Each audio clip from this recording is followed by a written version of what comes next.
Алиса не знала о том, что родит тройню. По всем УЗИ у нее было двое малышей. Как потом оказалось, третий прятался за кем-то из них, поэтому его просто не увидели. Когда девушка очнулась от наркоза, врач ошарашил ее новостью. Алиса, которая все 9 месяцев думала о том, как справиться с двумя детьми, была в ужасе. Она была матерью-одиночкой. Отец сбежал, как только узнал о ее беременности. Помочь ей было некому, да и своего жилья у нее не было. Алиса много думала, но приняла решение написать отказную. Как только ей стало легче, она покинула роддом. Девочки, которых она родила на свет, были абсолютно здоровыми. Первую сразу же удочерила пара врачей, которая работала в роддоме. Две другие сначала попали в местный детский дом, но в первый же месяц для каждой из них нашли новых родителей. Малышку, которую удочерили врачи, назвали Карина.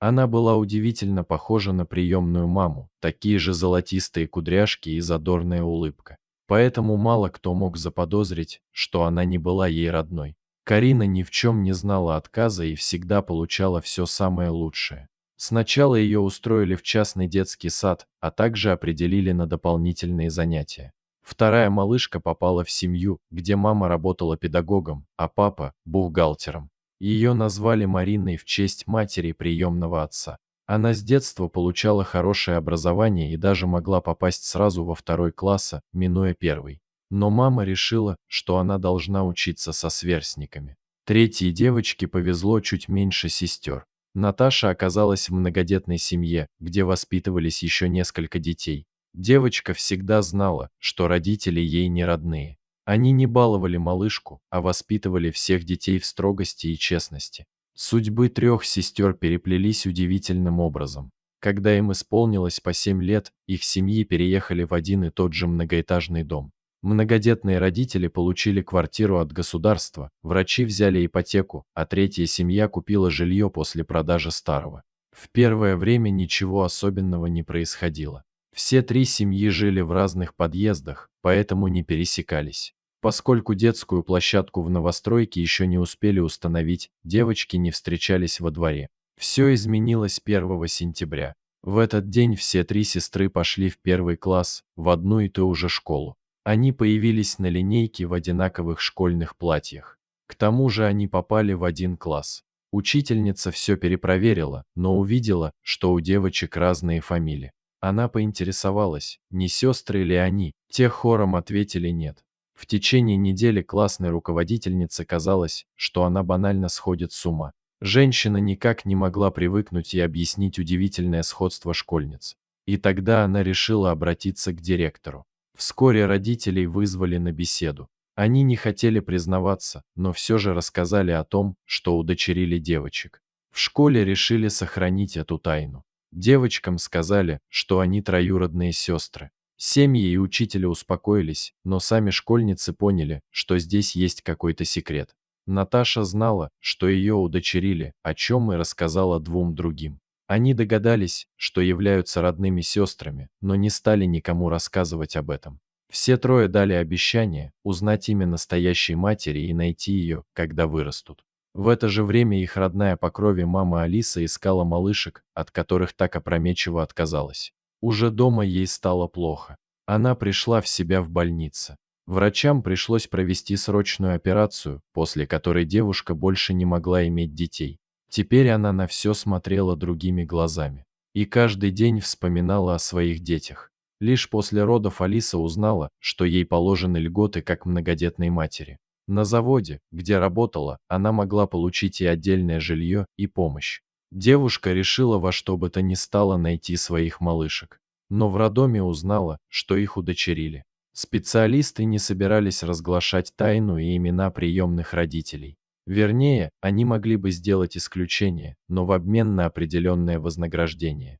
Денег, которые попросила директор детского дома, у Алисы не было. Уже дома девушка поклялась себе, что все равно найдет своих девочек. Она решила погрузиться в работу, чтобы построить карьеру. Каждый год в день их рождения она откладывала на счет сумму, которую ей удавалось скопить. Все это время героиня истории терзалась чувством вины и думала о том, как живут ее дочери. Кто их удочерил, заботится ли о них, не голодают ли они и счастливы ли без нее. С тех пор прошло 18 лет. Как и каждый год, Алиса пришла в банк, чтобы внести очередную сумму на счет. В банке работала молоденькая девушка. Было видно, что она лишь недавно устроилась на работу, потому что все ее действия координировала более взрослая наставница. На бейджике новой сотрудницы было написано имя – Марина. Алиса рассматривала девушку, пока та вносила сумму. Она думала о том, что ее дочери сейчас должны быть в том же возрасте. Женщина и представить не могла, что смотрит на одну из них. Вторая сестра, Карина, пошла по стопам приемных родителей и поступила в медицинское училище. Наташа всегда смотрела на сестру с тайной завистью. Она не могла не думать о том, что могла быть на ее месте и расти в обеспеченной и любящей семье. Наташа во всем подражала Карине, поэтому тоже решила пойти в медицинское училище. К этому моменту Алиса накопила нужную сумму. Она сняла деньги и отправилась в детский дом. Но к этому моменту директор уже сменился. Новая руководительница не стала требовать огромную сумму и дала ей данные о приемных родителях двух девочек. Ведь третью удочерили еще в роддоме. В паспортном столе женщина получила адреса. Когда она шла по первому из них, у нее дрожали руки и ноги. Дверь ей открыла молодая девушка, которая показалась очень знакомой. Это была Наташа. Алиса расплакалась и призналась, что она ее мать. Они проговорили весь вечер. Приемная мать девушки была не против этого. Алиса призналась Наташе, что у нее есть еще две сестры, но та уже давно об этом догадалась. Следующим утром мать увидела всех трех своих дочерей. Карина и Марина смотрели на нее с интересом, но их сердца оставались холодными.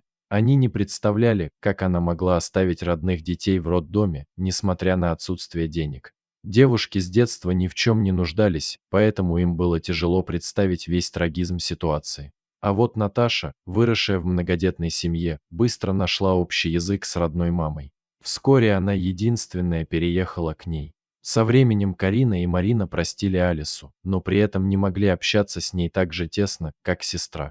Женщина отказалась рассказывать им про отца, после чего они почти полностью перестали с ней видеться. А Наташа не стала поддерживать связь с приемной матерью, за что сестры ее не раз корили. У судьбы оказался злой юмор. Через год Алиса умерла. Ее квартира была съемной, поэтому Наташе пришлось съехать. Она отправилась в другой город, где устроилась на завод и начала жить в общежитии.